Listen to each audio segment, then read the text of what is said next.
तेरी कलमों पे हम नाज करते हैं, तेरे काम पे हम नाज करते हैं। बदलेगा वक्त और हालात भी, आज जय भीम का उद्घोष करते हैं। आता है बहुजन को तो दबाया ही जाता है, क्योंकि बहुत सारे घटना आपने देखा भी होगा कि हमारे बहुजन के समाज के जितने भी नेता हैं, चाहे जितने भी समाज सेवी हैं, उनकी हत्या कर दी जाती है बहुजन समाज की आवाज़ को उठाने के चक्कर में। और वो आवाज़ उठाते हैं बुलंद से, लेकिन उनके बाद उनको जो कुछ स्वर्णों के द्वारा उनकी हत्या कर दी जाती है, कुछ स्वर्णों के द्वारा उनकी हत्या कर दी जाती है। और ये जो इनके पिताजी के साथ एक बहुत बड़ा मतलब समझिए कि इतना नहीं होना चाहिए जो घटना घटा। क्या आज भांजा के लेकर भी आपको वो चीज़ भय डर थोड़ा सा रहता है? देखिए, राकेश पासवान के साथ जो हुआ, आप इस बात पे एक बात कह सकते हैं कि शेर जब तक पिंजरा में था तब तक लोग बाहर बहुत हुरकम मचाया, लेकिन आज वो शेर का बेटा शेर है, ये रोड पे है। आज किसी के छाती में इतनी दूध नहीं है कि पिला के किसी दुश्मन को पैदा कर दे जो मेरे भगना पर हाथ उठा दे। वो धोखा देकर किसी शेर को मार सकता है। नमस्कार, आप देख रहे हैं फोर्थ स्तंभ न्यूज़। अभी हम लालगंज के कॉमर्स कॉलेज के प्रांगण में, और आज आप लोग अच्छे तरह से जान रहे होंगे कि बाबा भीमराव अंबेडकर जी का जयंती है। और इस जयंती को दिन प्रतिदिन लोग इतने मतलब करीब से जान रहे हैं, जुड़ रहे हैं कि आज के डेट में मैं अपना लालगंज का ही संख्या बल दिखा दूंगा तो शायद आप लोग अचंभित हो जाइएगा। उससे पहले हम ये अंबेडकर जी के जयंती के बारे में इनके बहुत सारे जानने वाले करीब से उनसे जानेंगे, पहचानेंगे। उससे पहले क्योंकि फोर्थ स्तंभ भी संविधान का चौथा स्तंभ माना जाता है, और उसी के नाम से लिया हुआ मेरे चैनल का नाम है फोर्थ स्तंभ न्यूज़। बाबा तेरी कलमों पे हम नाज करते हैं, तेरे काम पे हम नाज करते हैं। बदलेगा वक्त और हालात भी, आज जय भीम का उद्घोष करते हैं।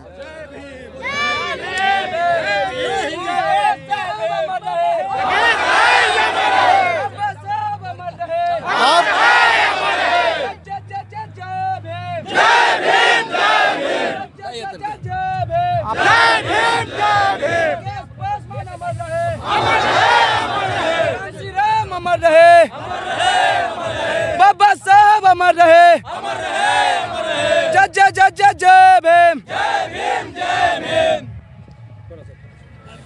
आपने देखे कि किस तरीके से ये जो आवाज़ है, ये आवाज़ बहुत दूर तक जा रहा होगा, क्योंकि इतने जोश और एनर्जी जो है, क्योंकि बाबा भीमराव अंबेडकर जी के करीब से जानने वाले लोग को है। क्योंकि बाबा भीमराव अंबेडकर का सर्वप्रथम अगर कहीं देखा जाता है तो शिक्षा का मार्ग होता है, और शिक्षा जो होता है सम्मान होता है। अब हम इनके सबसे पहले मिलेंगे और इनसे परिचय जानेंगे। फोर्थ स्तंभ न्यूज़ चैनल में आपका बहुत बहुत स्वागत है। आपके देखने वाले जितने भी दर्शक हैं उनको जय भीम, नमो बुद्धाय।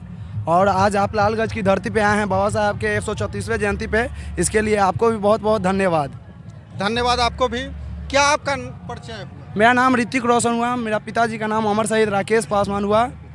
और ये जो आज बाबा साहब भीमराव अम्बेडकर का 134वें जयंती है, उसका मैं अध्यक्षता कर रहा हूँ। कब से कर रहे हैं? मैं लगभग 2 साल से कर रहा हूँ, मेरे पिताजी के हत्या के बाद से। इस पहले से आपके पिताजी? पहले से मेरे पिताजी कर रहे थे, जिनका नाम अमर शहीद राकेश पासवान हुआ। ये जो अध्यक्षता करते हैं और जो बाबा भीमराव अंबेडकर जी की जयंती मनाते हैं, क्या लोगों के बीच में लेकर जाना चाह रहे हैं जो बचा हुआ अभी भी? जिसे बचा हुआ ये है कि हमारे समाज के जितने भी लोग हैं, जितने भी हमारे बहुजन समाज के लोग हैं, आज बाबा साहब भीमराव अंबेडकर की जयंती पे एकत्रित होते हैं। और फिर यहाँ से जाने के बाद सब लोग अपने जाति में बढ़ जाते हैं। तो हम अपने समाज के लोगों से यही कहना चाहते हैं कि बहुजन बन के जीना है, और जब भी हमारे किसी भी बहुजन को ज़रूरत पड़े एक दूसरे की, तो उसमें जाकर जाति पाति छोड़कर और अपने लोगों को मदद करना है। क्या मतलब आज के भी डेट में लगता है कि इतने साल आज़ादी के बाद भी आज बहुजन को दबाया जाता है? बहुजन को तो दबाया ही जाता है, क्योंकि बहुत सारे घटना आपने देखा भी होगा कि हमारे बहुजन के समाज के जितने भी नेता हैं, चाहे जितने भी समाज सेवी हैं, उनकी हत्या कर दी जाती है बहुजन समाज की आवाज़ को उठाने के चक्कर में। और वो आवाज़ उठाते हैं बुलंद से, लेकिन उनके बाद उनको जो कुछ स्वर्णों के द्वारा उनकी हत्या कर दी जाती है, कुछ स्वर्णों के द्वारा उनकी हत्या कर दी जाती है। और ये जो बाबा साहब भीमराव अम्बेडकर की जयंती है, लालगंज की धरती पे मेरे पिताजी जब से 2012 से मना रहे हैं, और 2025 चल रहा है, उस समय से मना रहे हैं। आज बहुत सारे पार्टी है, बहुत सारे नेता हैं जो आज के डेट में बाबा साहब भीमराव अम्बेडकर का झंडा, बाबा साहब भीमराव अम्बेडकर का फोटो लेकर निकल पड़े हैं। इससे पहले कोई उतना बाबा साहब का प्रचार प्रसार नहीं करता था, कोई भी नेता इस तरीके के बाबा साहब चुनावी मतलब समझिए कि नेता हैं और हाँ। ये बाबा साहब को मानने वाले। बिल्कुल बिल्कुल बिल्कुल मान सकते हैं, क्योंकि आज बाबा साहब का 134वां जयंती है। तो मैं इधर देख रहा हूँ, इधर जाकर 2 सालों में कि लोग बाबा पड़े हैं। इससे पहले कोई उतना बाबा साहब का प्रचार प्रसार नहीं करता था, कोई भी नेता इस तरीके के बाबा चुनावी मतलब समझिए कि नेता हैं और हाँ। ये बाबा साहब को मानने वाले। बिल्कुल बिल्कुल बिल्कुल मान सकते हैं, क्योंकि आज बाबा साहब का 134वां जयंती है। तो मैं इधर देख रहा हूँ, इधर जाकर 2 सालों में कि लोग बाबा साहब को मानने लगे इस चुनाव के दरमियान। और तो पहले बाबा साहब को उतना श्रद्धांजलि भी नहीं अर्पित कर पाते थे, लोग शर्माते थे कि हमारे समाज के लिए। बाबा साहब ने जो किताब लिखा है वो हमारे समाज को एकजुट करने के लिए लिखा है, और कुछ लोगों को बाबा साहब के किताब लिखे हुए से दिक्कत है। तो हम लोग इस यहाँ से बता देना चाहते हैं कि हम बहुजन एक है। उस किताब के पीछे जो नज़र रखे हुए हैं कि उसको चेंज कर देंगे, उसके लिए हम लोग एकत्रित होते हैं। तो ये आज का नहीं भीड़ है, ये हर एक साल नहीं होता है, लेकिन अब एक साथ चीज़ और जानना चाहेंगे, क्योंकि आप युवा हैं, युवा ही देश का राजनीतिक भविष्य बदलता है।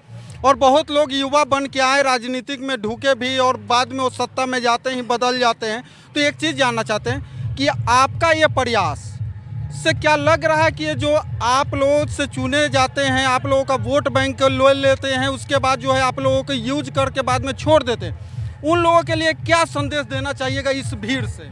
इस भीड़ से यह संदेश देना चाहते हैं कि आज जो हमारे बीच में जितने भी भाई हैं, इनमें से कोई एक प्रतिनिधित्व करेगा, कोई एक अध्यक्षता करेगा, वो चुनकर हम लोग भेजेंगे और हमारे लिए काम करेगा, वो हमारा भाई होगा। कोई दूसरा को अब हम लोग जो नया में आएंगे, अलग से आएंगे और यहाँ से जीत के चले जाएंगे, वो सब हम लोगों ने बंद कर दिया है। अभी लग रहा है कि कोई ऐसा नेता है जो आप लोगों को मदद करता है, चाहे रियल में बाबा साहब के वो शिष्य के रूप में है, मानने वाले हैं? मैं तो ऐसा कहीं नहीं देख रहा हूँ। एक चंद्रशेखर रावण है, मायावती हैं, उनके अलावा तो मैं कहीं नहीं देख रहा हूँ कि कोई बाबा साहब के विचारधारा पे कोई पार्टी है या कुछ भी है। चलिए सर, आप थोड़ा सा आगे, क्या आपका परिचय हुआ? मेरा नाम हुआ रविराज पासवान। हम प्रदेश सचिव हुए भीम आर्मी के, पहले जिलाध्यक्ष थे। और इस लालगंज के धरती पे राकेश पासवान हमारे बहनोई थे, ये भगना हैं, भाई लोग हैं। ये हमारा यानी कि आप पिता के रूप में आप भी अपना फर्ज निभा रहे हैं, और जब तक जिएंगे तब तक निभाएंगे। ये तो पारिवारिक एक समझिए कि रिलेशन है। जी जी। बाबा साहेब भीमराव अंबेडकर के लेकर जो है आज आपका भांजा जो है बहुत ही कम उम्र का है, नौजवान है, मार्गदर्शन यहाँ जो है समाज का भी चाहिए, प्लस में आप लोग जैसे लोगों का चाहिए। क्या लग रहा है कि इनको उस चीज़ का मदद मिल रहा है और ये सक्सेस हो पाएंगे? देखिए, बाबा साहब भीमराव अम्बेडकर का जो मेन नीति था, वो मेन नीति था कि हमारे समाज के बच्चे जो भविष्य में आए वो शिक्षित होगा, तभी उसको रोज़गार मिलेगा, तभी उसको अपनी ताकत मिलेगी। अब आज के डेट में ये जो लालगंज में जो मुहिम चलाए ऋतिक रोशन, तो नवयुवक होते हुए भी इतने कम उम्र में इन्होंने बाबा साहब की उस बात को अपने मन में रखा, समझा, और बहुत खुशी है कि ये बच्चा उस रन पे चल पड़ा है जिस रन पे बाबा साहब छोड़ के चले गए थे। इनके पिताजी के साथ एक बहुत बड़ा मतलब समझिए कि इतना नहीं होना चाहिए जो घटना घटा। क्या आज भांजा के लेकर भी आपको वो चीज़ भय डर थोड़ा सा रहता है? देखिए, राकेश पासवान के साथ जो हुआ, अब इस बात पे एक बात कह सकते हैं कि शेर जब तक पिंजरा में था तब तक लोग बाहर बहुत हुरकम मचाया, लेकिन आज वो शेर का बेटा शेर है, ये रोड पे है। आज किसी के छाती में इतनी दूध नहीं है कि पिला के किसी दुश्मन को पैदा कर दे जो मेरे भगना पर हाथ उठा दे। वो धोखा देकर किसी शेर को मार सकता है, लेकिन खुले हुए शेर को मारना बहुत नामुमकिन है। और रहा सवाल, तो वैशाली की धरती है लालगंज, जिस तरीक़ा से धोखा दिया राकेश पासवान को, वो धोखा हम लोग कतई बर्दाश्त अब नहीं करेंगे। और उस मुहिम में चल पड़े हैं, हम लोग काड़वा लेकर चल रहे हैं। बाबा साहब का मुहिम और राकेश पासवान का मुहिम जो लालगंज में बचा हुआ है, ये ऋतिक रोशन के द्वारा हम सभी भाई मिलकर इसको पूरा करेंगे। क्या राजनीतिक में राकेश पासवान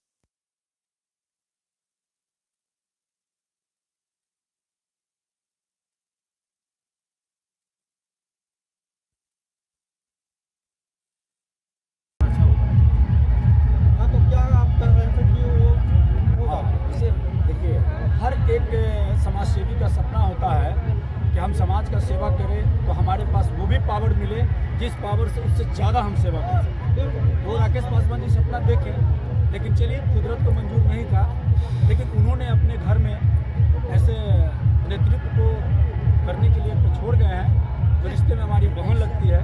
आने वाले विधानसभा चुनाव में इस लालगंज की धरती पे उनको चुनाव लड़ाएंगे और राकेश पासवान का सपना उनके द्वारा पूरा करवाएंगे और जीत भी कराएंगे, मेहनत भी करेंगे और लालगंज की बागडोर राकेश पासवान की धर्मपत्नी जो है उनके हाथ में दिया जाएगा। और उम्मीद करते हैं कि राकेश पासवान का सपना उनकी पत्नी और उनका बच्चा और हम लोग सहयोग करके उसको पूरा करेंगे।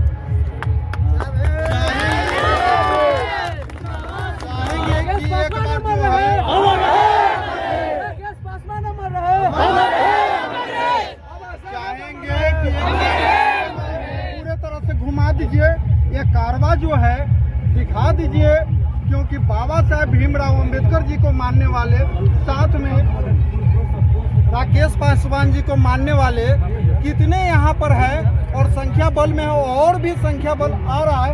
उस बीच में हम चाहेंगे कि एक व्यक्ति से और भी रूबरू हो। थोड़ा सा कैमरा इधर लेकर आइए। सबसे पहले आप अपना परिचय बताएं।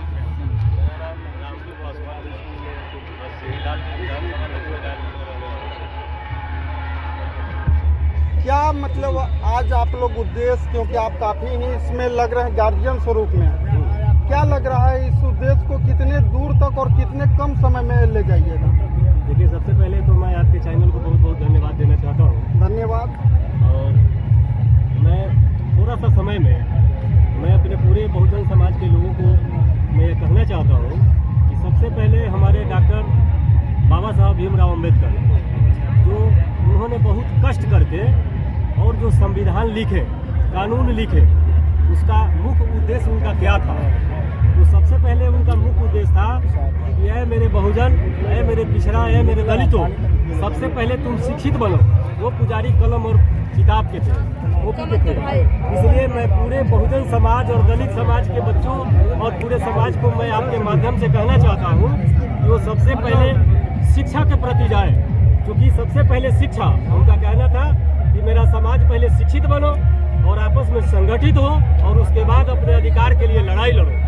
इसलिए मैं सबसे पहले मैं अपने समाज को कहना चाहूँगा आपके चैनल के माध्यम से कि हर बच्चा के हाथ में कलम और वो किताब होनी चाहिए, जिससे बाबा साहब भीमराव अंबेडकर के सपनों का साकार हो सके। एक चीज और भी आपके माध्यम से हम जानना चाहेंगे, क्योंकि देखा जाए भारत के सर्वोच्च कुर्सी पर और राज्य से लेकर अभी तक ही सारे के सारे जो भी है, आप ही लोग के बाबा भीमराव अंबेडकर के शिक्षा को मानने वाले लोग बैठे हुए हैं, और आज भी दलित का विकास जो होना चाहिए वो नहीं हो पा रहा। क्यों?